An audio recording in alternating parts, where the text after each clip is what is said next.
안녕하세요. 박일령입니다. 먼저 부탁의 말씀. 유튜브와 영상을 많은 사람들에게 홍보해 전달하고 전도해 주십시오. 좋아요, 구독 부탁드리겠습니다. 성경 66권을 모두 영상으로 제작할 수 있도록 구독, 회원 가입 후 자발적인 후원을 부탁드리겠습니다. 오늘은 38장이고요. 엘리후의 강론을 끝으로 이제 하나님께서 개입을 하시기 시작합니다. 해서 욥기가 이제 마무리가 되는데요. 하나님의 개입으로 마무리가 되는데 하나님께서 이 네 가지 신앙관을 가진 사람들에게 하시는 말씀이 있어요. 이 말씀은 이 시대에 이들과 비슷한 신앙관을 가진 우리에게 하시는 말씀일 수도 있거든요. 그래서 하나님께서는 욥에게 무엇을 책망하시고 무엇을 주장하셨는지, 하나님은 무슨 얘기를 우리들에게 들려주고 싶어 하셨는지, 그것들을 이제 한 3, 4편에 걸쳐서 한번 다뤄보도록 하겠습니다. 오늘은 첫 번째로요, 하나님의 개입에 대해서, 하나님께서 개입하셔서 무엇을 먼저 주장하시고 무엇을 욥에게 책망하셨는지, 왜 책망하셨는지 그 이유들을 살펴보도록 하겠습니다. 네, 욥의 기도에 응답하신 하나님. 38장 1절에서 3절은요. 그때 주께서 해오리 바람 속에서 욥에게 대답하여 말씀하시기를, 지식이 없는 말로 이치를 어둡게 하는 이자가 누구냐? 너는 이제 남자답게 내 허리를 동이라. 내가 너에게 요구할 것이니 너는 내게 대답하라고 말씀하십니다. 하나님께서 딱 나타나셔가지고 하시는 말씀이, 지식이 없는 말로 이치를 어둡게 하는 이자가 누구냐고. 너는 이제 남자답게 내 허리를 동이고 내 앞에 당당하게 서서 내 질문에 대답을 해라 하면서 요구를 하십니다. 이 말의 뜻은요, 이 구절을 보면 하나님께서 욥을 얼마나 사랑하셨는지를 알 수 있는 구절이에요. 욥이 자신의 의로움을 주장하며 하나님과 대면하여 자신의 의를 밝히고 싶다고 말하며 자신의 고난과 육체의 아픔도 문제가 되지 않으며 오직 하나님께서 자신에게 왜 이런 시련을 주시는지 그 이유를 알고 싶다며 하나님께 직접 듣기 전에는 자신의 생각을 바꿀 마음이 없다는 욥의 마음을 헤아려서 하나님께서 직접 나타나시어 응답해 주셨기 때문이에요.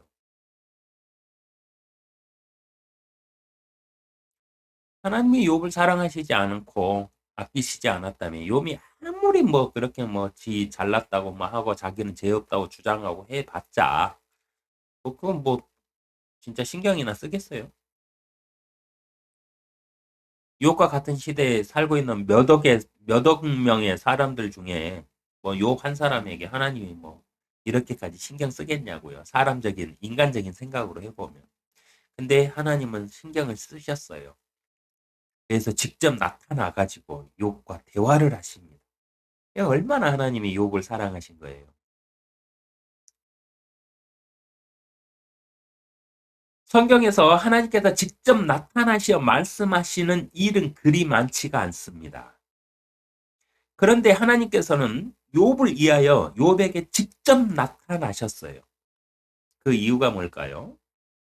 욥이 하나님께 직접 듣기 전에는 자신은 자기 중심적인 확신과 믿음을 버릴 수 없다고 말하며 친구들의 말처럼 자신이 죄 때문에 이런 고난을 당하는 것이라고 인정하게 되면 하나님 앞에서 진실되게 행하며 살아온 자신의 삶 전체가 부정당하는 일이기 때문에 혹시나 내가 모르는 죄 때문인가 하는 마음에 갈등이 있어도 인정할 수 없다며 자신은 하나님 앞에서 양심의 꺼리낌이 없으므로 당당하다며 하나님만이 이 문제에 답을 주실 수 있다면서 하나님만을 갈망하는 욥의 말이 아닌 욥의 마음의 진심을 보셨기 때문에 직접 나타나신 것이라고 추론해 볼 수 있습니다. 욥이 하나님 앞에서 교만하게 하나님 앞에서 막 건방지게 하나님과 동등한 것처럼 막 응? 뭐라도 된 것처럼 말해가지고 하나님이 열받아서 나타났을까요? 아니요. 그렇게라도 자기의 의를 주장하면서 자신이 하나님 앞에서 하나님을 두려워하며 섬기며 살아왔던 그 삶을 부정당하고 싶지 않아서 친구들의 말처럼 자기가 죄인이라고 혹시라도 내가 모르는 죄를 지었을 수도 있겠다 하면서 인정을 해버리면 자신이 그동안 그렇게 의롭게 하나님 앞에서 행하며 살기 위해서 노력해왔던 모든 삶이 무너지는 거잖아요. 그 가운데서도 오히려 욥은 그거를 인정하지 않고 나는 하나님 앞에 떳떳해. 나는 하나님 앞에서 내가 내 양심에 끄리낌 없이 살아왔어 하면서 계속 하나님을 갈망하면서 자기의 의를 주장하잖아요. 그 욥의 마음을 보셨기 때문에 직접 찾아주신 거예요.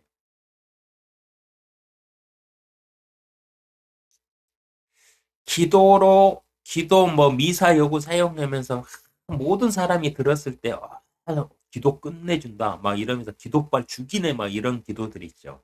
이 기도들이 뭐냐면 사람이 들었을 때 혹 하면서 사람이 그 말에 공감할 수밖에 없는 기도문들이 있거든요. 그런 기도를 할 때 사람들이 야, 저 사람 기도발 좋다 막 이래요. 기도발 좋아가지고 하나님이 나타나신 게 아니에요. 욥은요 하나님 앞에 건방졌어요. 하나님 앞에 지가 뭐라도 된 것처럼 하나님이 응? 자기한테 뭐라도 해야 되는 것처럼 막 건방지게 굴었잖아요.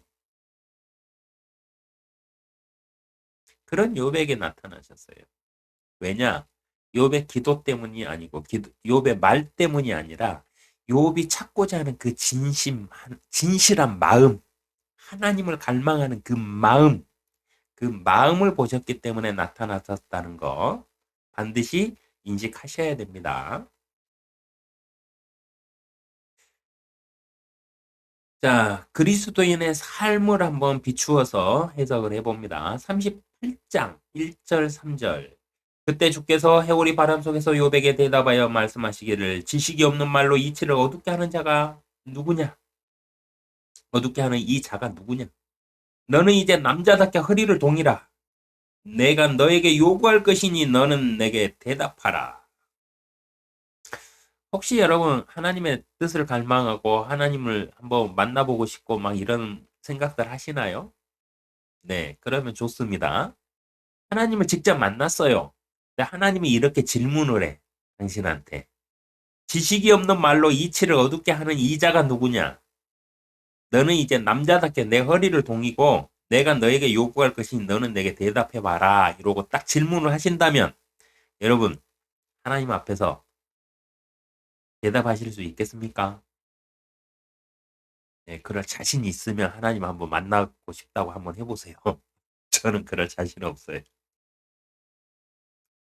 하나님께서 욥에게 말씀하신 첫 번째 요구 조건이 무엇이냐? 이거는 욥에게 요구하신 조건인데요. 이 시대를 살아가고 있는 그리스도인들한테 요구하는 하나님의 조건입니다. 그래서 이 말씀은 그냥 쉽게 흘려보내면 안 돼요. 너는 이제 남자답게 내 허리를 동이라. 이게 하나님이 그리스도인들한테 말하는 욥에게 말했던 첫 번째 조건이에요. 너는 이제 남자답게 내 허리를 동이라. 남자다움이 뭡니까? 당당하게. 성별 남자와 여자를 말하는 게 아니고요. 자세를 말하는 거예요. 그 사람의 마음가짐을 말하는 거예요. 하나님 앞에서 당당하게 힘 있는 남자와 같이 허리를 동이라 꼿꼿하게 한번 딱 내 앞에 서봐라 이거예요. 엎드리지 말고 나약한 척하지 말고 당당하게 내 앞에 딱 나와 마주해 한번 해보자 이거예요. 그리고 내가 너에게 요구할 것이 너는 내게 대답하라고 말씀하세요. 이게 첫 번째 요구 조건이에요. 여러분이 많은 기도를 하죠. 네, 그 기도를 하는데 하나님이 어느 날 성경 말씀으로 이렇게 물어봐요. 너는 이것을 내가 너한테 줬을 때 너는 이걸로 뭘 하려고 그러느냐고 물어봐요. 되물어봐요. 오히려. 그랬을 때 대답할 수 있나요? 내가 구할 때는 분명히 뭔가 필요해서 막 기도했던 것 같아. 근데 그렇게 딱 질문이 나한테 되돌아오니까 생각을 해보고 답변을 준비하다 보니까 결국은 뭐냐면 내 욕심으로 구했더라고요. 내 욕망을 채우기 위해서, 내 욕심을 채우기 위해서 구한 거예요. 근데 성경에는 그런 기도는 들어주시지 않는다고 돼 있잖아요. 그걸 깨닫고 나서 얼마나 후회를 하면서 엉엉 울었는지 모릅니다. 근데 하나님은 이렇게 첫 번째 요구 조건이 뭔지 아세요? 우리에게 너는 이제 당당하게 허리를 펴고 내 앞에 서서 내가 너에게 요구할 것이니 너는 내게 대답해 봐라 이거예요. 네 삶이 어떻다 어떻다 계속 불평 불만들 말하고 있느냐? 그럼 좋다. 내가 너한테 질문할 테니까 무엇이 너에게 네 삶의 불평 불만인지 한번 대답해 봐라. 하고 질문한다면 한번 곰곰이 생각해 보세요. 질문한다고 가정하고 그럼 내 불평 불만이 다 내 욕심 때문이 아니던가요?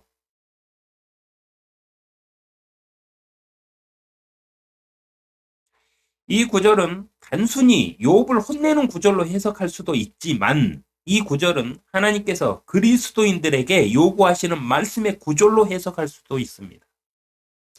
하나님께서 자신의 자녀들에게 내 허리를 동이라는 말씀처럼 남자답고 당당한 사람이기를 원하십니다. 하나님은 우리 그리스도인들이 비겁한 사람이 되기를 원치 않아요. 하나님 앞에다 당당하게 살기를 원하세요.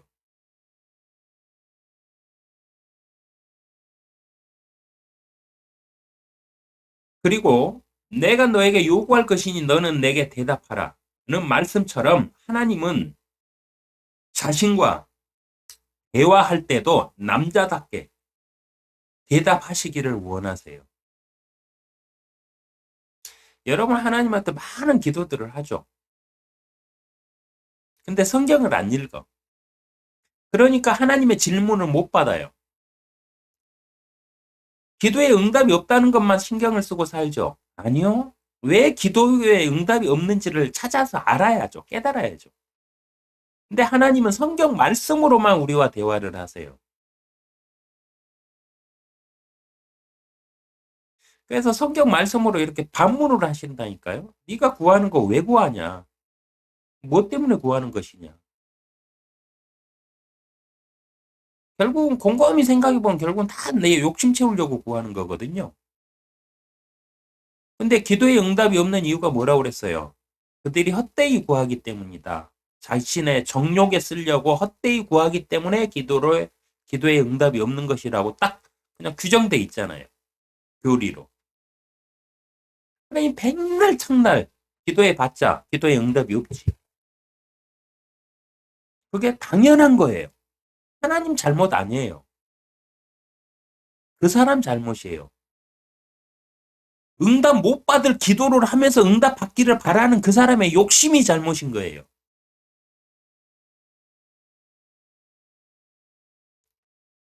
이 구절은 단순히 욥을 혼내시는 구절이 아닙니다. 하나님의 자녀로서 제 앞에서 허리를 숙이지 않으므로 하나님 앞에서도 거리낌 없이 부끄러움 없이 허리를 숙이지 않고 남자답게 당당한 사람이 되기를 원하시는 하나님의 마음을 생각하게 하는 구절이에요. 그리고 하나님은 첫 번째로 요구한 게 이거예요. 너는 이제 남자답게 내 앞에서 허리를 동이고 당당하게 서서 내가 너한테 질문할 테니까 너도 대답 한번 해봐라 이거예요. 우리가 서로 대화 한번 해보자 이거예요. 너희 제가 진홍 같을지라도 눈과 같이 휘어질 것이요 이런 구절도 있죠. 이런 구절 교회에서 많이 쓰잖아요. 많은 설교들 하잖아요. 용서를 말할 때 그 구절 많이 인용하잖아요. 너희 죄가 진홍 같을지라도 눈과 같이 휘어지리다 이러잖아요. 그러니까 죄가 없어서 하나님 앞에 당당하라는 소리가 아니에요. 하나님 앞에 자신 있게 나와서 하나님 내가 죄를 지었습니다 하고 용서를 구하라는 소리예요. 오히려 죄가 없어야 하나님께 당당하다? 그러면 당당할 사람 누가 있어요? 하나도 없지. 사람은 어려서부터 악한데 어려서부터 악해가지고 어려서부터 죄를 짓는데 어떻게 하나님 앞에 당당해? 죄로 당당하라는 게 아니에요. 죄 앞에서 당당하라는 거예요. 숙이지 말라는 거예요. 자신의 목숨까지 주고 산 자녀들이 제 앞에서 당당하지 못함으로 부끄러운 삶을 산다면 하나님이 얼마나 성질나겠어요. 그래서 여기서 말하는 거는요. 제 앞에서 당당하라는 거예요. 제 앞에서 혹시나 뭐 내 욕심에 따라서 비겁하게 비굴하게 내가 하나님 살짝 모른 척하면서 이런 짓 하지 말라는 거예요. 하나님의 마음은 어떠실까요? 자신의 욕심을 위해서 자신이 목숨까지 주고 생명까지 내주고 십자가에서 생명까지 내주고 피를 다 쏟으시면서 산 자신의 자녀들이 조금 더 잘 살아보겠다고, 조금 더 남보다 더 먹고 더 즐겨보겠다고 욕심에 굴복해가지고 비굴하게 제 앞에서 허리 숙이면서 하나님 모른 척하고 숨고 이렇게 당당하지 못하게 살면 얼마나 하나님이 속이 터지고 억울하겠어요. 그거를 생각하게 하는 말씀입니다. 내 허리를 동이라는 말씀처럼 남자답게 제 앞에서 당당하게 행동하며 하나님 앞에서 부끄럽지 않는 삶을 살기를 하나님은 원하세요. 욥에게 너의 의로운 대로 내 앞에서 당당하게 한번 나오고 얘기해보자 이거예요. 38장 4절에서 7절 말씀은 내가 땅에 기초들을 놓을 때 내가 어디 있었느냐. 첫 번째, 너는 나한테 당당하게 한번 내 질문에 대답해 봐라 하면서 욥이 얼마나 오만방자했는지를 이제 일깨워 주시는데요. 아유, 무섭습니다. 그러니까 하나님은요, 안 보고 믿는 게 속 편해요. 진짜 만나가지고 하나님 뵙잖아요. 그러면, 아유, 뒤져요, 뒤져. 아우, 생각만 해도 아주 두려워요. 딱 물어봅니다, 이제. 내가 땅에 기초를 놓을 때 내가 어디 있었느냐? 내가 이 세상 창조할 때 이 지구 기초 놓을 때 너 그때 어디 있었냐? 물어보는 거예요. 내게 명찰이 있다면 분명히 밝히라. 두렵죠. 누가 그 치수를 재었는지 내가 아느냐? 오타가 났네요. 누가 그 치수를 재었는지 내가 아느냐? 누가 그 이에 청량줄을 띄었느냐?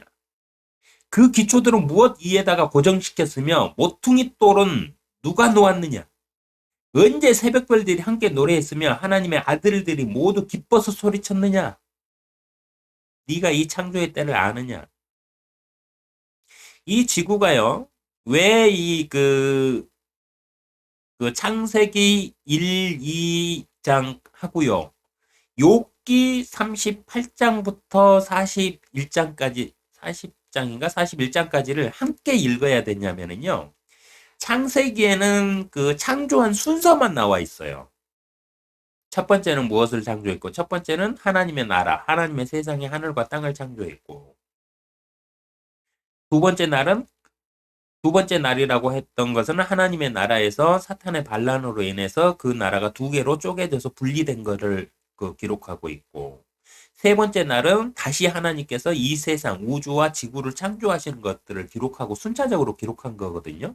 그 순서를 갖다가 첫 번째 날이었더라, 두 번째 날이었더라, 이렇게 말씀하신 거예요. 근데 이때 거기는 그냥 순서만 나와 있잖아요. 무엇을 어떻게 만들었다고만 나와 있지 어떻게 만들었다는 건 안 나와 있잖아요. 근데 욥기에는 나와 있어요. 여기 보면 이렇게 돼 있죠. 내가 땅에 기초를 놓을 때 내가 어디 있었느냐. 땅에 기초를 직접 놓으셨다는 거예요. 누가 그 치수를 재었느냐. 이 지구의 크기를 얼마만큼의 크기로 할지 치수를 다 재셨다는 거예요. 누가 그 이에다가 청량줄을 띄웠느냐 하셨으니까 직접 재셨다는 거예요. 요 정도 크기면 적당할까? 요 정도 크기면 적당할까? 네. 그 기초들을 무엇 이에다 고정시켰으며 모퉁이 돌은 누가 놓았느냐? 그러니까 이 지구를 둥글게 만들었는데 큰 뭐가 있어갖고 그걸 깎아가지고 만든 게 아니라 작은 것들을 모퉁이 돌부터 해갖고 하나하나 싸가지고 만들었다 이 소리예요. 그러니까 손수 다 제작했다 이 소리. 언제 새벽별들이 함께 노래했으며 하나님의 아들들이 모두 기뻐서 소리쳤느냐. 여기서 우리는 알 수 있죠. 이 세상을 창조할 때 하나님의 아들들, 천사들이 함께 하나님과 창조를 했다. 이걸 알 수 있죠. 그러니까 하나님의 아들들이 모두 기뻐서 소리쳤느니라. 완성작이 딱 나오니까 와 하면서 막 박수 쳤을 거 아니에요. 상상해보면. 하나님께서 욥에게 자신의 질문에 대답해 보라 말씀하시면서 이 세상을 창조하실 때 일들을 말씀하시는데요. 이유는 무엇이냐면 욥이 섬기던 하나님이 창조주 하나님이었기 때문에 그래요. 욥은 구주로 오시는 구세주 하나님은 몰랐잖아요. 오직 창조주 하나님만 알았거든요. 그러니까 창조의 일을 가지고 욥을 깨우치는 거예요. 욥이 알고 있는 건 창조주 하나님뿐이니까 창조의 일을 가지고 욥에게 직접적으로 설명하는 거예요. 그리고 하나님의 아들들이 모두 기뻐서 소리쳤을 때 네가 있었느냐 이거를 반문하시는 거예요. 욥의 강론에서도요. 창조의 일들을 말하였기 때문이에요. 욥이 막 창조할 때 어떻고 창조할 때 어떻고 막 하면서 자기가 마치 하나님인 양 막 창조의 일들을 막 그 얘기했잖아요. 그래서 그 말 그대로 하나님이 네가 말한 것들이 다 잘못됐다는 것을 자신이 했던 일들을 알려주시면서 깨우치고 있는 중입니다. 하여 하나님께서는 욥이 했던 말들이 수박 겉핥기씩 지식이므로 이치를 어둡게 하는 자가 누구냐라고 말씀하신 거예요. 첫마디가. 이치를 어둡게 하는 자가 누구냐라고 말씀하신 이유가 이것 때문에 그래요. 알지도 못하면서 아는 척을 누가 했느냐 이 소리예요. 자세한 내용 자세한 내용들을 말씀해 주시고요. 자세한 내용들을 말씀해 주시고 욥이 자기 중심적 지식과 교만을 일깨워 주시기 위해서 일일이 다 설명을 하십니다. 38장 4절에서 7절 내가 땅에 기초를 놓을 때 내가 어디 있었느냐 내게 명찰이 있다면 분명히를 밝히라. 누가 그 치수를 재었는지 내가 아느냐 누가 그 위에 천냥줄을 띄웠느냐 그 기초들은 무엇 이에 고정시켰으며 모퉁이 돌은 누가 놓았느냐 언제 새벽별들이 함께 노래했으며 하나님의 아들들이 모두 기뻐서 소리쳤느냐. 여기에는요 창세기에 기록되지 않은 창조의 해본 내용들이 기록되어 있습니다. 하여 창세기 1장에서 3장 플러스 욥기 38장부터 41장은 꼭 함께 읽는 게 좋습니다. 자, 이 구절들을 해석해 보면은요, 창세기에서는 단순히 몇째 날 무엇을 만들었다라고 기록되어 있으나, 욥기에서는 무엇을 어떻게 만들었다는 세부 내용들이 기록되어 있습니다. 자세한 내용은 창세기 편 참조하셔가지고요, 더 보시면 되고요. 여기서는 몇 가지 중요 포인트만 짚어드립니다. 자, 지구를 만들 때 단순히 마른 곳이 드러나라 해서 땅이 존재하게 된 것이 아닙니다. 창세기에는 셋째 날에 뭐라고 그랬어요? 물들 가운데 마른 곳이 드러나라 했잖아요. 그래서 지구가 나타났잖아요. 근데 그렇게 창조된 게 아니고 단순히 그렇게 된 게 아니고 하나님께서 그 치수를 재어가지고 그 크기를 다 계획하시고 그 기초 석부터 해갖고 모퉁이 돌까지 다 놓아가면서 일일이 이 구를 만들었다는 거예요. 지구의 치수를 재시고 크기를 정하시어 모퉁이 돌 위에다가 둥근 원형의 구를 만드셨는데 하나님의 아들들이 함께하며 완성되었을 때 기뻐서 소리쳤다라고 말씀하시고 있는 겁니다. 자, 또 두 번째 이제 지옥에 대해서 하나님이 말씀하시는데 왜냐? 욥이 음부로 내려가리라고 내가 음부로 내려가면 하나님 다시는 보지 못한다고 막 그 하나님한테 그 대들었잖아요. 그래서 거기에 대해서도 말씀해 주시는 거예요. 38장 9절에서 17절 9절 16절 17절입니다.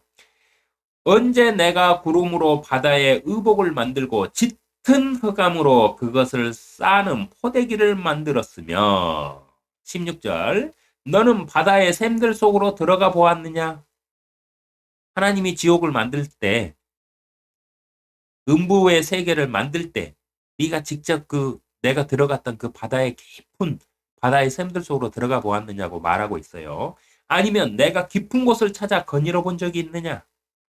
17절 사망의 문들이 내게 열렸더냐 아니면 사망의 그림자의 문들을 내가 보았더냐라고 질문을 합니다. 이 구절은 그냥 단순한 구절이 아니고요. 참고로 성경 전체에 기록된 지옥이 있는 곳은요. 이 구절에서 말하고 있는 것과 일치하며 지옥의 이치는요. 바다의 깊은 심해 어딘가로 햇빛이 비치지도 않는 깊은 심해 어딘가예요. 바다를 쌓는 포대기인 짙은 흑암이 있는 아주 깊은 곳에 사망의 그림자의 문이 뭐냐면 지옥의 입구를 말해요. 그래서 예수님이 지옥에 가가지고 지옥의 열쇠를 가지고 와가지고 나중에 계시록에서는 사단을 가두어 두실 때 이 문을 잠그어 놨다가 이 열쇠를 천사들한테 줘가지고 지옥 문을 열고 다시 사단을 풀어주게 돼 있어요. 네, 그래서 여기서 말하는 거는 어, 사망의 그림자의 문은 뭐냐면 지옥의 입구의 문이에요.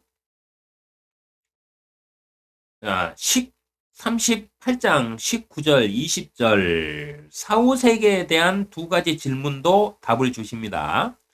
빛이 거하는 곳은 어느 길이 있는 빛이 거하는 곳은 어느 길이냐? 흑암이 있는 자리는 어느 곳이기에 내가 그 경계로 가는 길을 택하여서 내가 그 집으로 가는 길을 알겠느냐라고 욥에게 말을 하는데요.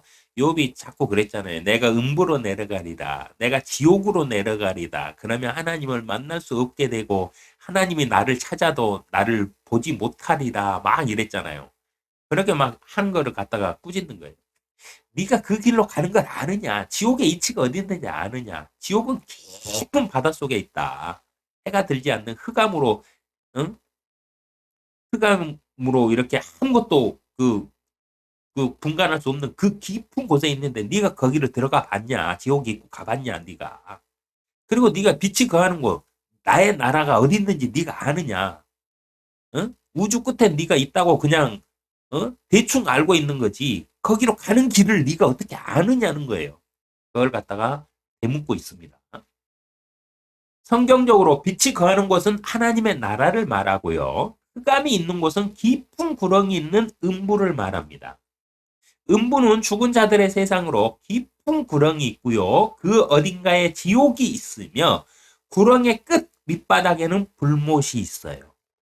성경적으로 흩어진 구절들을 다 찾아서 짝을 맞춰가지고 종합해 보면 이렇게 해석이 됩니다. 지옥은 어느 곳이기에라는 말씀은 하나님의 나라와 지옥이 어디 있는지 네가 아느냐는 질문이고요. 내가 그 경계로 가는 길을 택하여서라는 말은 내가 삶과 죽음을 간장할 수 있느냐는 질문입니다. 네가 지옥으로 가고 그 하늘나라로 가는 그거를 네가 간장할 수 있느냐? 네가 선택이라도 할 수 있느냐는 거예요. 이 두 가지 질문에 대답할 수 있는 사람은 하나님을 믿고 그분을 구주로 받아들여 그 길을 찾아야 돼요. 이 두 가지 질문에 대답할 수 없는 사람들은요, 이거를 주관하시는 하나님을 믿고 그분을 구주로 받아들여 이 길 중에 자기가 선택을 해야 돼요. 지옥에 가는 사람 중에 제일 억울한 사람이 누군 줄 아세요? 하나님이 있다는 걸 몰라. 모르고 지옥을 갔어. 개 억울하죠. 근데 하나님을 알아. 내가 어려서 친구 따라서 뭐 그 성경학교를 갔든가 아니면 모태신앙인으로 어려서는 교회를 다니다가 뭐 중학교, 고등학교 뭐 공부 치우치면서 교회를 멀리 해가지고 아예 안 다녀서 평생을 뭐 안 가고 살았든가 뭐 상관은 없어요. 근데 하나님을 알면서 내가 선택을 했어. 하나님은 그냥 종교니까. 에이, 난 종교 안 믿을래. 그리고 자기 삶을 살았어. 그럼 자기가 선택한 거니까 좀 덜 억울할 거 아니에요. 근데 그런 선택의 기회마저도 없는 사람이 지옥을 갔어. 그럼 얼마나 빡치겠어요.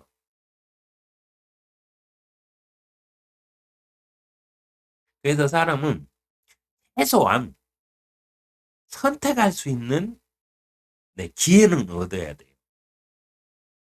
근데 그 기회를 하나님께서 어떻게 사람들에게 주시냐면은 교회를 통해서 믿는 우리 그리스도인들을 통해서 세상에 알게 하세요. 하나님이라는 분이 계시고 천국이라는 곳이 있고 지옥이라는 곳이 있다. 니네는 어디를 선택할 것이냐.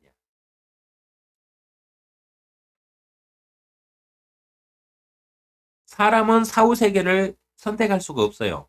내가 가고 싶다고 갈 수 있는 곳이 아니에요. 그렇기 때문에 이거를 간장하고 있는 이 사후세계를 간장하고 있는 천국과 지옥을 간장하고 있는 하나님을 믿고 그분을 구주로 받아들여서 이 길을 찾아가야 돼요. 역사를 이끄시는 여호와 하나님의 무기가 있는데요. 38장 21절에 나옵니다. 내가 그때 태어났기에 그것을 알았느냐? 아니면 내 날수가 많기에 내가 그것을 알았느냐? 이 질문은 하나님의 나라와 지옥이 있는 음부의 세계를 만들 때 내가 보았느냐는 말씀이에요. 이는 욥이 자신은 음부로 내려갈 것이라고 말하였기 때문입니다. 나는 죽어서 지옥으로 갈 것이고 거기에 가면 하나님이 나를 찾아도 나를 찾지 못할 것이다. 왜? 깊은 구렁에 흑암이 짙은 곳이니까 나를 못 찾을 거라고 얘기했거든요. 38장 22절 23절에 보면은요. 내가 눈의 보고 속으로 들어갔느냐 아니면 내가 우박의 보고를 보았느냐. 그것들을 내가 고난의 때와 싸움과 전쟁의 날을 위하여 간직해 둔 것이라 하면서 하나님께서 자신이 가진 무기가 뭔지를 알려주세요.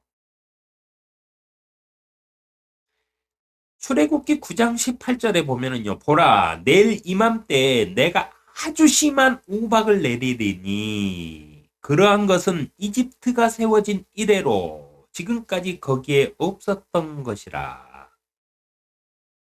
고 말을 하고요. 23절에 보면 출애굽기 9장 23절에 보면 모세가 하늘을 향하여 그의 막대기를 뻗치니 주께서 천둥과 우박을 보내시고 불이 땅 위로 달리더라. 주께서 이집트 땅에 우박을 내리시니라고 돼 있어요. 그러니까 욥이 하나님이 뭐 어떻고 하나님의 능력이 어떻고 뭐 하나님이 뭐 어떻고 막 얘기를 했었잖아요. 거기에 대한 답을 주시는 거예요. 그래서 하나님이 사용하시는 무기도 욥한테 알려줘요. 38장 22절 3절 내가 눈의 보고 속에 들어가 봤느냐 아니면 내가 우박의 보고를 보았느냐. 눈과 우박의 창고가 따로 있다는 거예요. 하나님의 그 세계. 그것들은 내가 고난의 때와 싸움과 전쟁의 날을 위하여 간직해 둔 것이다 이거예요. 하나님의 무기로 눈과 우박을 사용하신다 이 소리예요. 근데 실질적으로 성경에 보면 사용하셨어요. 출애굽기 9장 18절에 보면 보라 내일 이맘때에 내가 아주 심한 우박을 내리리니 그러한 것은 이집트가 세워진 이래로 지금까지 거기에 없었던 것이라 말씀하시고 23절에 가서 모세가 하늘 향해서 하나님이 주신 막대기를 딱 뻗치니까 천둥과 구름으로 주께서 천둥과 우박으로 우박을 보내시어 불이 땅 위에 달리더라고 돼 있어요. 그러니까 천둥 치고 우박만 쏟아진 게 아니고 막 불이 땅 위에 달렸다는 거예요. 이걸 보면은 연상되는 게 또 어디 있습니까? 소돔과 고모라 때 하늘에서 막 불과 유황이 막 떨어졌잖아요. 네, 이것들이 하나님의 무기들입니다. 38장 26절 사람 없는 땅에 비를 내리게 하고 사람 없는 광야에 비를 내리게 하며 27절 주가 황량하고 황폐한 땅을 적셔주며 연한 풀에서 싹이 돋아나게 하였느냐. 비에게 아비가 있느냐 이슬 방울은 누가 낳았느냐. 얼음은 구주의 태에서 나왔느냐. 하늘의 하얀 서리는 누가 낳았느냐. 물이 돌로 된 것처럼 관추어졌고 기품의 표면이 얼어 있도다는 여기서 기품의 표면은 얼어 있도다는 빙하를 말하는 겁니다. 우리 북극이나 남극에 가면 빙하 있잖아요. 그거를 얘기하는 거고요. 욥이 뭐 창조에 뭐 해가지고 막 창조에 대해서도 막 그 친구들한테 강론을 했잖아요. 그래서 하나님이 자세히 알려주시는 거예요. 31절 내가 플레아테스 성단의 아름다운 감흥력을 묶을 수 있으며 오리온의 띠를 풀 수 있느냐. 우주에 그 펼쳐진 별들이 있잖아요. 거기에 플라테스 성단, 아름다운 가뭄력, 아름답잖아요.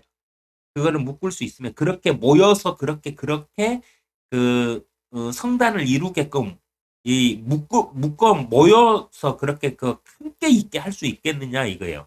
오리온의 띠를 풀 수 있겠느냐. 오리온은 이렇게 띠로 이렇게 그 무슨 띠라고 그래요? 과학적으로. 그 띠가 있잖아요. 그걸 네가 풀 수 있겠느냐는 거예요.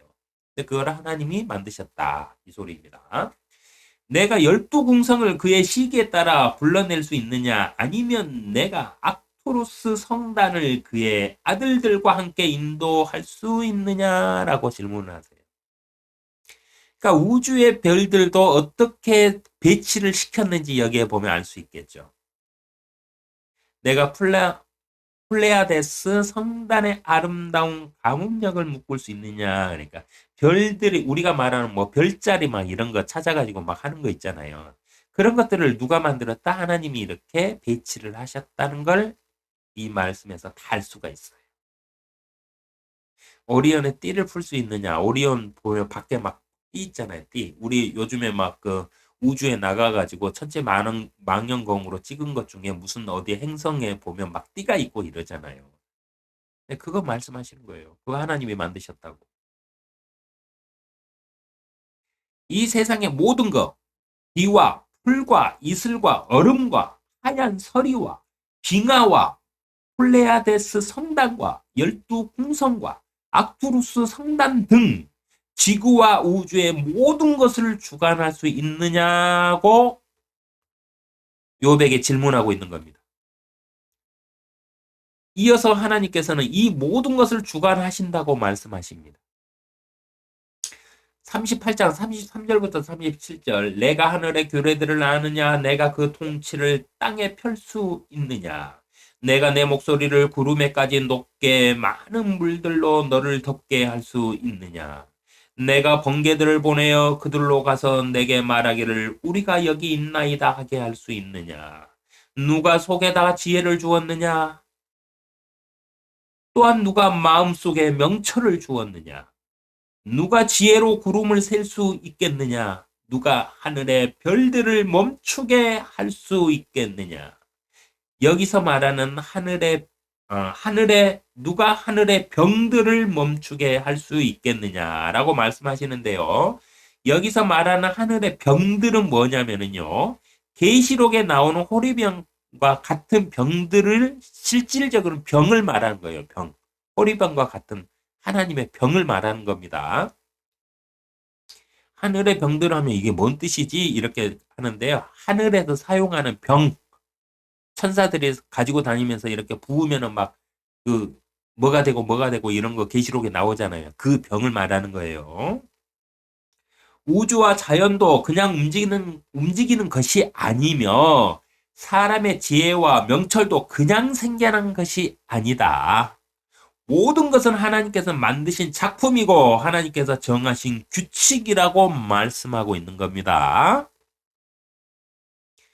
모든 것은 하나님께서 주관하시는 것이라고 말씀하고 있어요. 당신은요, 이 세상의 모든 현상을 하나님께서 주관하시고 계신다는 사실을 어떻게 마음에 받아들이고 있습니까?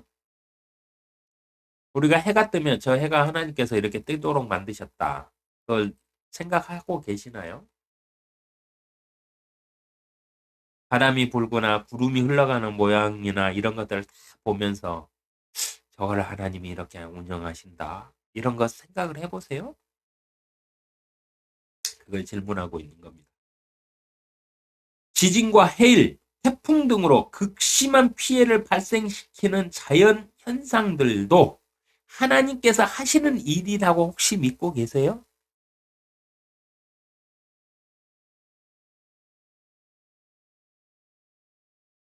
아니면 욥기의 말씀은 하나님께서 세상을 창조하실 때 모든 것에 각자의 역할을 부여하셨다는 말이며 모든 것에 역할을 부여하여 그렇게 운행되도록 만드셨다는 말씀이지 일일이 매일 직접 운영하시거나 주관하시는 것은 아니라고 생각을 하십니까?